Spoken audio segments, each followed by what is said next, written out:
Bienvenue, chers téléspectateurs, dans une nouvelle émission du programme écologique Terra, où vous êtes invités à suivre les derniers développements survenus sur notre planète.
Voici un bref regard sur l'actualité écologique brève qui figure dans la presse.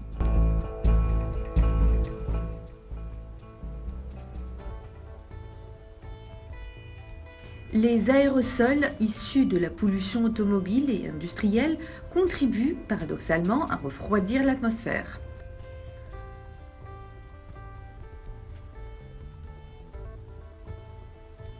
Leur diminution pourrait entraîner une dramatique accélération du nombre, de la durée et de l'intensité des canicules, en addition du réchauffement climatique seul.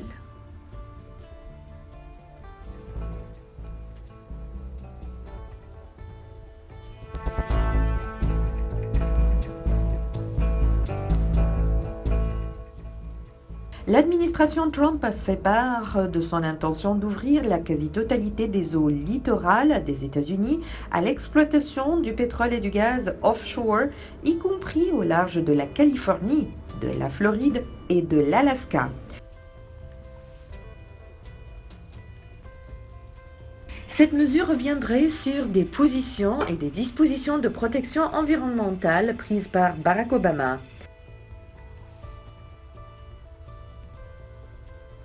La décision qui s'appliquerait en compte de 2019 dans le cadre du nouveau programme quinquennal de gestion des ressources maritimes en énergie concerne 90% des eaux côtières américaines qui abritent 98% des ressources encore inexploitées en pétrole.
Lorsqu'une planète se déplace devant une étoile, elle bloque donc initialement moins de lumière satellitaire et stellaire qu'au milieu du transit.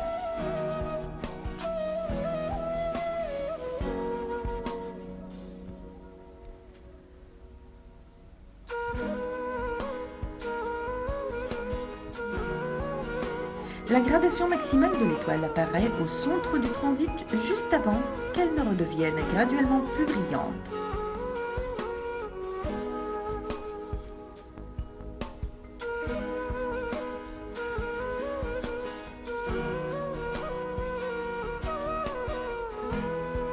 Les autres planètes découvertes sont plus grosses que la Terre, mais moins que Neptune. Il s'agit d'un système planétaire différent du système solaire, car toutes ces planètes orbitent très proches de leur étoile.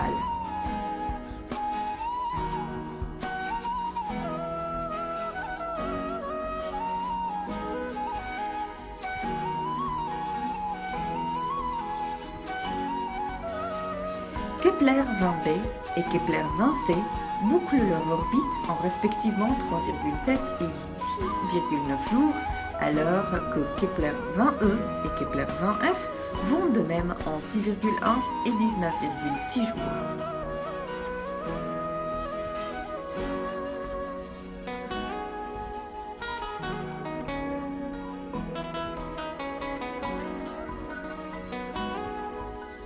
On devine donc qu'il existe non seulement une alternance de grandes et petites planètes, mais également qu'elles effectueraient presque toutes leurs révolutions à l'intérieur de l'orbite de Mercure si elle était autour de notre Soleil.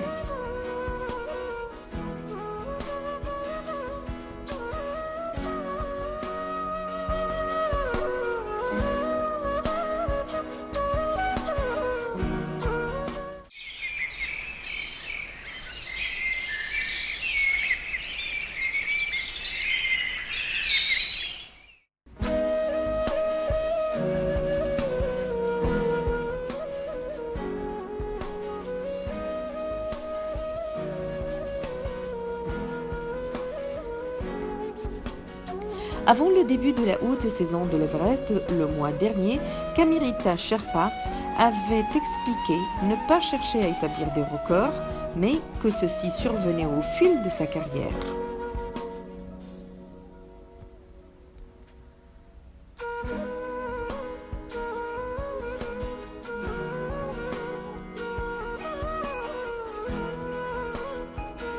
Peuple d'altitude du Népal, dont le nom est devenu synonyme de guide ou porteur de hautes montagnes prisées par leur capacité physique, dans un environnement où l'oxygène se raréfie, les Sherpas constituent la colonne vertébrale de l'industrie de l'himalayisme dans ce pays pauvre.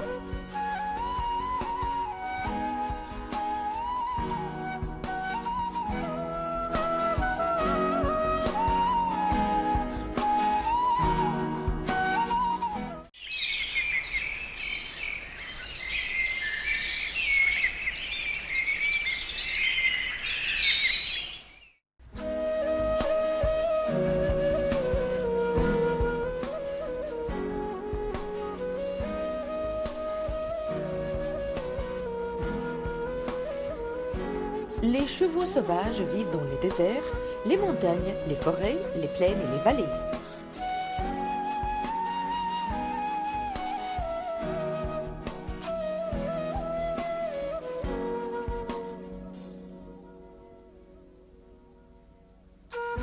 Les chevaux domestiques se retrouvent plutôt dans les écuries et les pâturages à l'extérieur.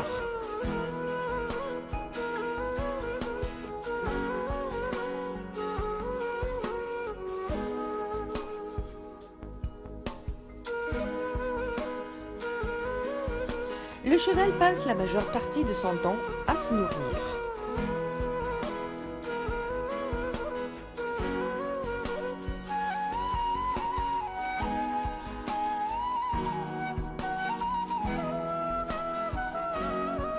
Il mange par petites quantités de nourriture de façon régulière tout au long de la journée.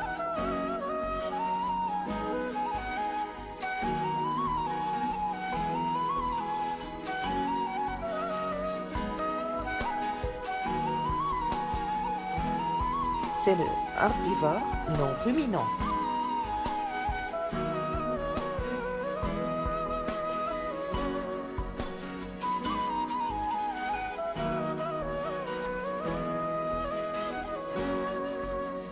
Il se nourrit en grande partie d'herbes qu'il trouve dans les pâturages ou dans le foin.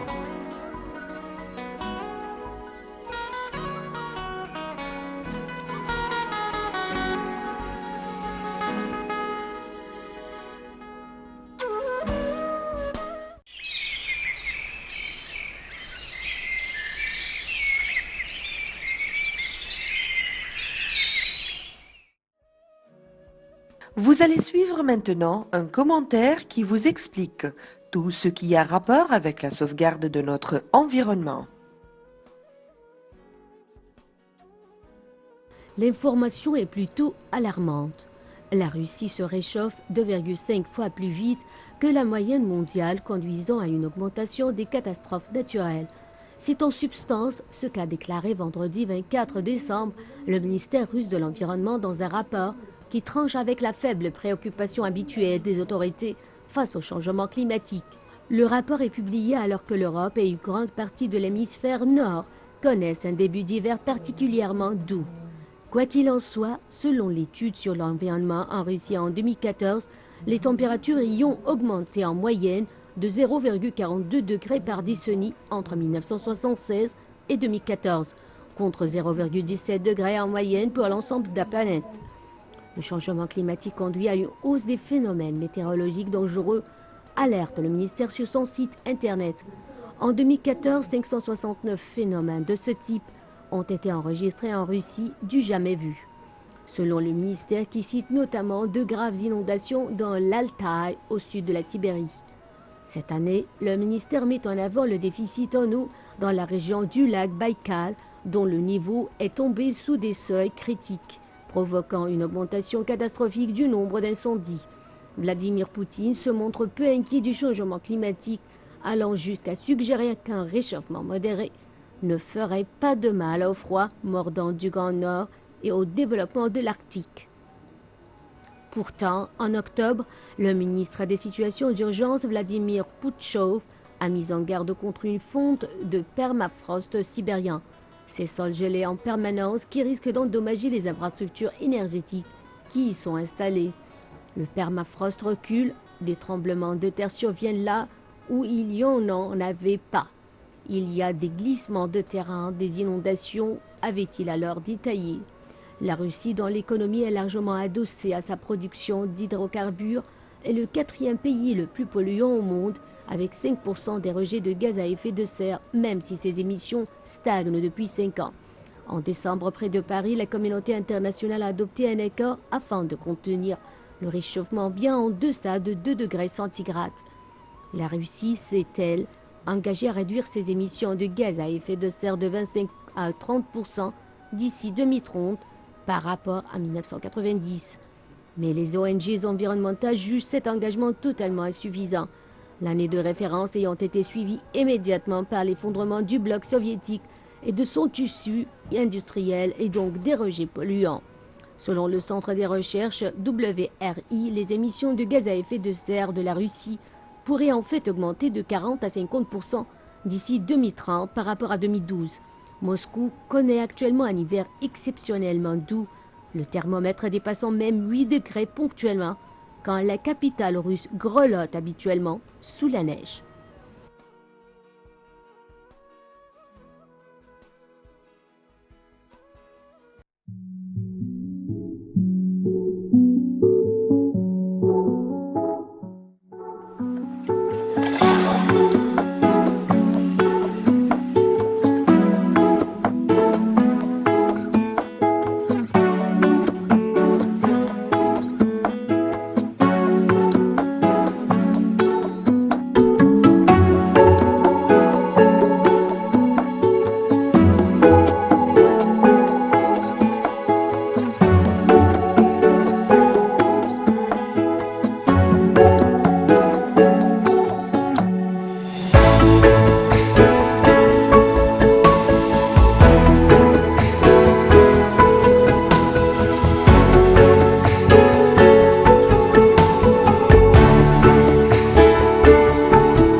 Mais le plancher océanique reste un environnement très hostile, ne serait-ce qu'en termes de pression.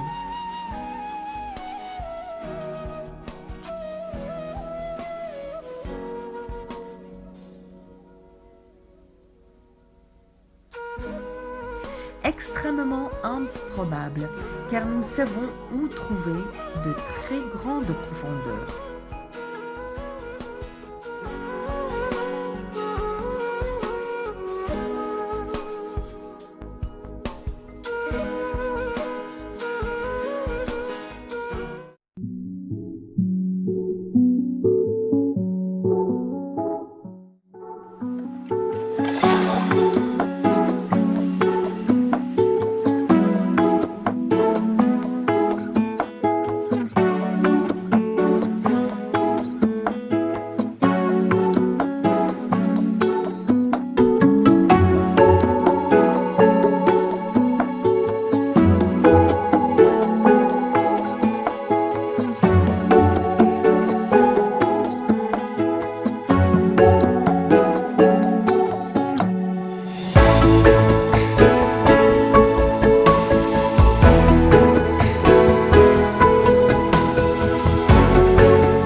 Nous sommes attirés par les extrêmes, que ce soit les plus hauts sommets montagneux ou des endroits les plus profonds.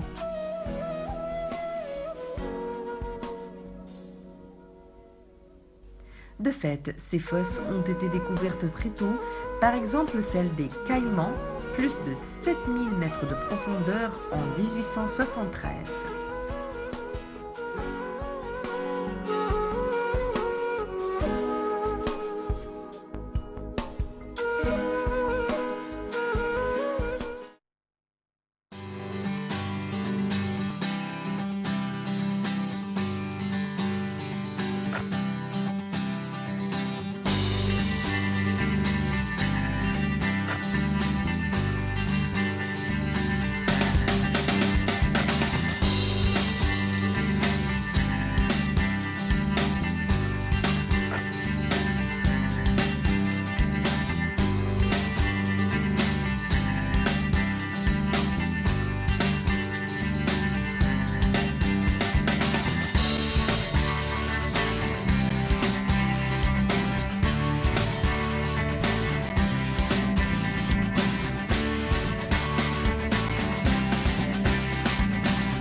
Désormais, on sait que les fosses sont au niveau des zones de subduction où une plaque tectonique plonge sous une autre.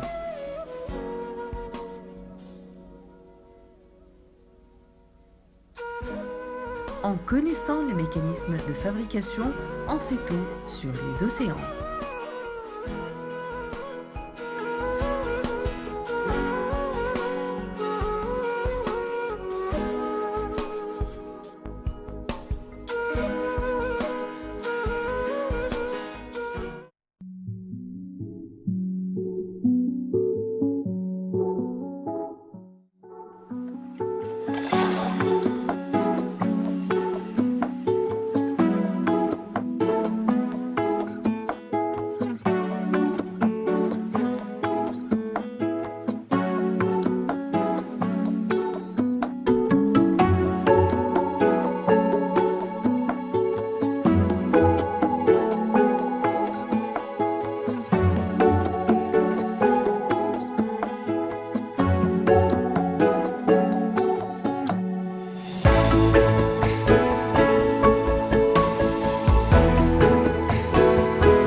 Les océans sont essentiels à la vie sur Terre.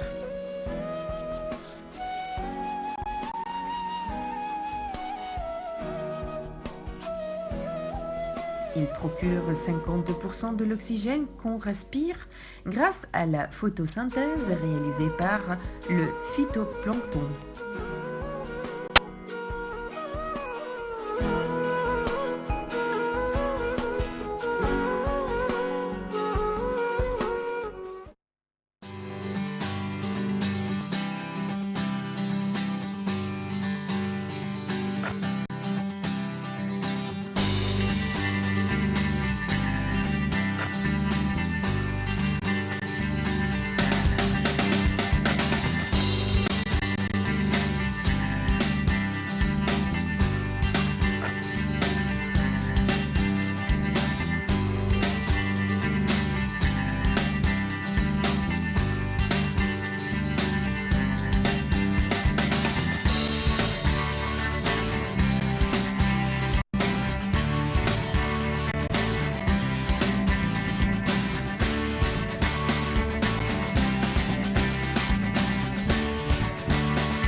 Les océans sont également de véritables pompes à carbone.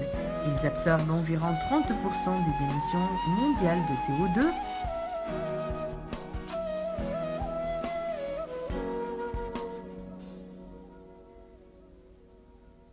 Ce qui les rend indispensables à la lutte contre les changements climatiques.